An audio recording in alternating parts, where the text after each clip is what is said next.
Hello guys, welcome back to another video. आज के इस वीडियो में बात करने वाले हैं यूके पीएससी के द्वारा पूछे गए प्रीवियस ईयर क्वेश्चंस के बारे में। ये क्वेश्चन यूके पीएससी के द्वारा डिफरेंट एग्ज़ाम में पूछे गए हैं, तो आपके लिए ये इम्पोर्टेंट हो जाते हैं। तो चलिए आज के इस सेशन की शुरुआत करते हैं।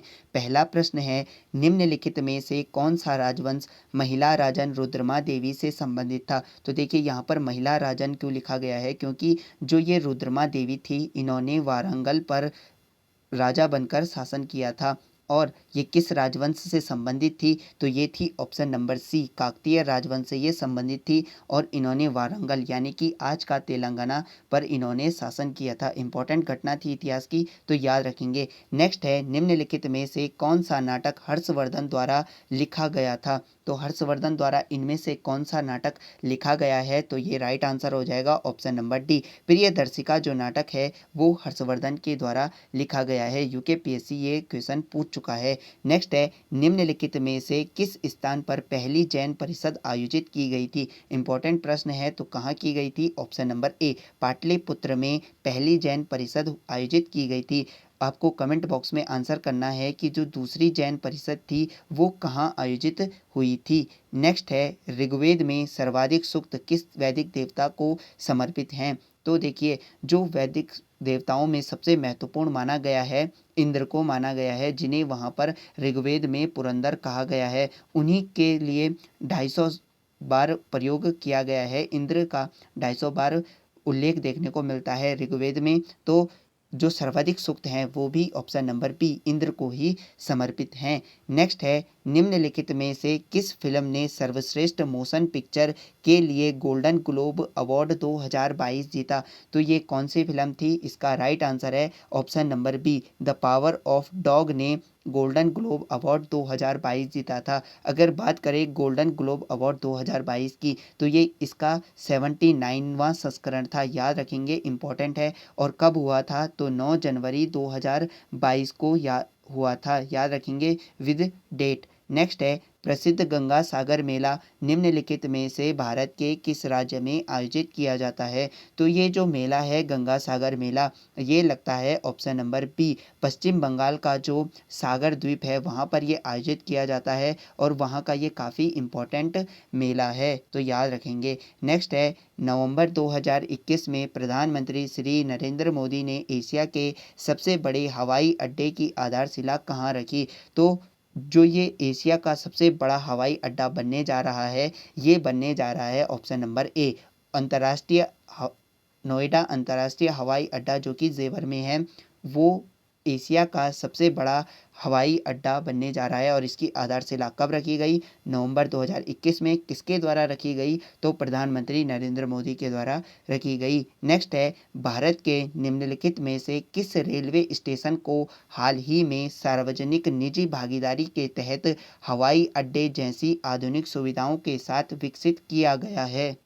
तो हवाई अड्डे जैसी आधुनिक सुविधाओं के साथ विकसित किया गया है ऑप्शन नंबर बी, रानी कमलापति स्टेशन जो कि भोपाल में स्थित है, इसे विकसित किया गया है। नेक्स्ट है, दिसंबर 2020 में गृह मंत्रालय ने सशस्त्र बल विशेष अधिकार अधिनियम 1958 के तहत किस राज्य को 6 माह के लिए अशांत क्षेत्र घोषित किया था। तो यूकेपीएससी जो प्री है वो इसको पूछ चुका है। इस प्रश्न को इम्पोर्टेंट है, याद रखेंगे कि गृह मंत्रालय ने दिसंबर 2020 में सशस्त्र बल विशेष अधिकार अधिनियम, जिसे अफस्पा एक्ट के नाम से जाना जाता है, ये इम्पोर्टेंट है, याद रखेंगे। 1958 में ये आया था। इसके तहत किस राज्य को अशांत क्षेत्र घोषित किया गया था, तो ये किया गया था ऑप्शन नंबर बी, नागालैंड को 6 माह के लिए अशांत घोषित किया गया था।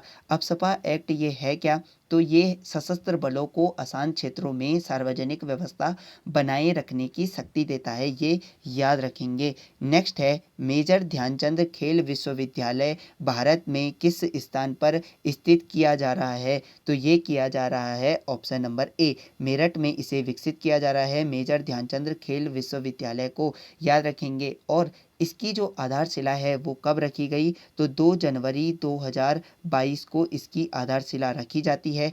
कहाँ रखी जाती है, यूपी के मेरठ में रखी जाती है। और किसके द्वारा रखी जाती है, तो पीएम मोदी के द्वारा यहाँ पर इसकी आधारशिला रखी जाती है। नेक्स्ट है, निम्नलिखित में से किस समाचार पत्र ने प्रतिष्ठित सार्वजनिक सार्वजनिक सेवा श्रेणी में पुलित्जर पुरस्कार 2021 जीता। तो सार्वजनिक श्रेणी में पुलित्जर पुरस्कार 2021 जीता, ऑप्शन नंबर बी यहाँ पर राइट आंसर हो जाएगा। द न्यूयॉर्क टाइम्स ने ये पुलित्जर पुरस्कार सार्वजनिक श्रेणी में जीता, याद रखेंगे। और पुलित्जर पुरस्कार की बात करें, ये प्रथम बार कब दिया गया था, तो ये दिया गया था 1917 में, ये प्रथम बार दिया गया था, याद रखेंगे, पूछा जाता है। और एक और चीज़ इससे मिलती जुलती है पुलित्जर पुरस्कार से, वो है प्रित्जकर पुरस्कार। ये प्रित्जकर जो पुरस्कार है ये दिया जाता है वास्तुकला के क्षेत्र में, कंफ्यूज नहीं होना है, याद रखेंगे। जो प्रित्जकर पुरस्कार है वो वास्तुकला के लिए दिया जाता है, और जो पुलित्जर पुरस्कार है वो पत्रकारिता के क्षेत्र में दिया जाता है। नेक्स्ट है, विश्व ओजोन दिवस कब मनाया जाता है, तो जो विश्व ओजोन दिवस है बहुत बार पूछा जाता है, ये मनाया जाता है ऑप्शन नंबर सी, 16 सितंबर को ये मनाया जाता है। नेक्स्ट है, विश्व रैपिड शतरंज 2021 किसने जीता, तो उस समय ये क्वेश्चन पूछा गया था 2021 के लिए। तो इसका जो राइट आंसर है वो हो जाएगा ऑप्शन नंबर ए, नोदिरबेक अब्दुस्तरोव ने ये रैपिड जो विश्व रैपिड शतरंज 2021 जीता था। नेक्स्ट है, जनवरी 2022 में किस भारतीय राज्य ने student startup and innovation policy 2.0 launch की, यानी कि जिसे SSIP के नाम से जाना जाता है, ये 2.0 किसने लॉन्च की, तो ये की ऑप्शन नंबर सी, गुजरात के द्वारा student startup and innovation policy 2.0 launch की गई है।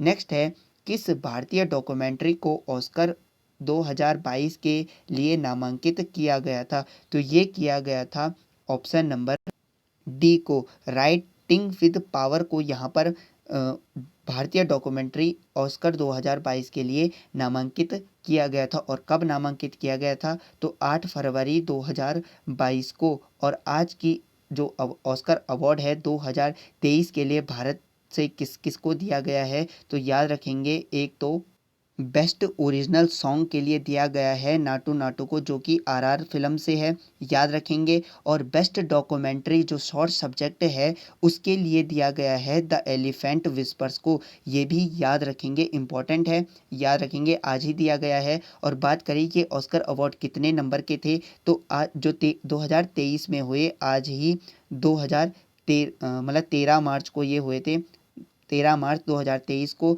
ये दिए गए हैं, नहीं 12 मार्च को दिए गए थे, 12 मार्च 2023 को ये दिए गए थे। और ये कितने नंबर के थे, तो ये 95 नंबर के हो जाते हैं। और इन्हें एकेडमी अवार्ड्स के नाम से भी जाना जाता है। और कहाँ हुए थे, तो लॉस एंजल्स में हुए थे, याद रखेंगे, लॉस एंजल्स में ये अवार्ड हुए थे। और भारत से 2 को मिला है, ये भी याद रखेंगे, किसे किसे, तो बेस्ट ओरिजिनल सॉन्ग के लिए नाटू नाटू, और बेस्ट डॉक्यूमेंट्री शॉर्ट सब्जेक्ट के लिए द एलिफेंट विस्पर, याद रखेंगे, इंपॉर्टेंट है। नेक्स्ट है, the word beneath his feet निम्नलिखित में से किसकी जीवनी है, तो UKPSC से पूछ चुका है। जो the word beneath his feet जो आत्मकथा है, ये है option number A, Pullela Gopichand की। और किस खेल से इनका संबंध है, तो इनका संबंध है बैडमिंटन से, याद रखेंगे। और 1999 में इन्हें अर्जुन पुरस्कार से सम्मानित किया गया था, 2009 में इन्हें द्रोणाचार्य पुरस्कार मिला, और 2014 में इन्हें पद्म भूषण मिला, याद रखेंगे, इंपॉर्टेंट है। नेक्स्ट है, मिताली एक्सप्रेस ढाका को किस भारतीय शहर से जोड़ती है, तो ये जो मिताली एक्सप्रेस है इसका उद्घाटन कब किया जाता है, मार्च 2021 में इसका उद्घाटन किया जाता है। लेकिन आपको एक इम्पॉर्टेंट याद रखना है कि जो इसका संचालन है वो संचालन इसका जून 2022 में किया जाता है, इसीलिए ये ज़्यादा इम्पॉर्टेंट है करंट के हिसाब से। तो देखिए, ये जो मिताली एक्सप्रेस है ये ढाका को किससे जोड़ती है, तो ये जोड़ती है ऑप्शन नंबर बी, जो न्यू जलपाईगुड़ी है उसको ये ढाका से जोड़ती है, बांग्लादेश की जो राजधानी है ढाका उससे ये जोड़ती है। और कभी कभी यहाँ पर आपको न्यू जलपाईगुड़ी की जगह वो सिलीगुड़ी भी दे देता है, तो सिलीगुड़ी में ही स्थित है न्यू जलपाईगुड़ी, जो कि मिताली एक्सप्रेस जहाँ से मतलब ढाका से ये तक जाती है। और अगर बात करते हैं कि बांग्लादेश के बीच जो अन्य 2 रेल चलती हैं वो कौन-कौन सी हैं? तो 2 ट्रेनें भारत से और चलती हैं। एक तो हो जाती है मैत्री ट्रेन और एक है बंधन एक्सप्रेस। ये भी 2 इम्पोर्टेंट ट्रेनें हैं, इन्हें याद रखेंगे। बांग्लादेश के साथ-साथ 3 इम्पोर्टेंट ट्रेन यहाँ पर चलती हैं। एक तो मिताली एक्सप्रेस, मैत्री एक्सप्रेस और बंधन एक्सप्रेस, याद रखेंगे, इम्पोर्टेंट है। नेक्स्ट है स्वर्गीय लता मंगेशकर को किस वर्ष भारत के सर्वोच्च नागरिक सम्मान भारत रत्न से सम्मानित किया गया था? तो इनको लेकर भी बहुत सारे प्रश्न बन जाते हैं। तो इन्हें भारत रत्न कब दिया गया था? तो ये दिया गया था ऑप्शन नंबर ए 2001 को इन्हें भारत रत्न से सम्मानित किया जाता है। अगर इनके उपनाम की बात करते हैं तो इनका उपनाम हो जाता है the night angle of Bollywood, इनका उपनाम है। और इनका निधन की बात करें तो इनका निधन 2022 में होता है। 6 फरवरी 2022 को इनका निधन होता है। नेक्स्ट है अन्नपूर्णा पर्वत पर चढ़ने वाली प्रथम भारतीय महिला कौन है?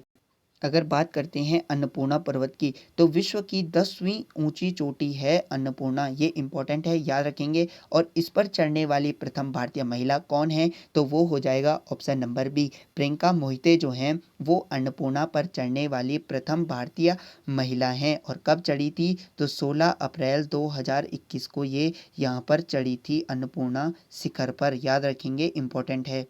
और जो ये प्रियंका मोहिते हैं ये मकालू पर चढ़ने वाली भी पहली भारतीय महिला हैं, याद रखेंगे। और ये जो माउंट मकालू है ये विश्व की 5वीं ऊंची चोटी है, ये याद रखेंगे।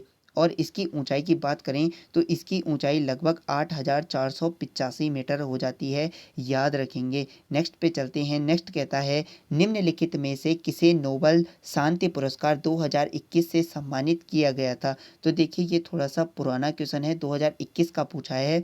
तो शांति के लिए जो नोबल पुरस्कार दिया गया था वो दिया गया था ऑप्शन नंबर ए, मारिया रसा और दिमित्री मुराटेव को ये नोबल शांति पुरस्कार 2021 दिया गया था। और बात करें रसायन के क्षेत्र में, यहाँ पर आपको बेंजामिन लिस्ट और डेविड मैकेनिन जो ये लिखा गया है, इन्हें रसायन विज्ञान के क्षेत्र में 2021 का नोबल पुरस्कार दिया गया था रसायन के क्षेत्र में, याद रखेंगे। और इन्हें किसके लिए दिया गया था? तो इन्होंने एक सममित जैव उत्प्रेरण के विकास के लिए इन्हें ये दिया गया था रसायन का नोबल पुरस्कार। और शांति पुरस्कार 2021 का यहाँ पर किसे दिया गया था?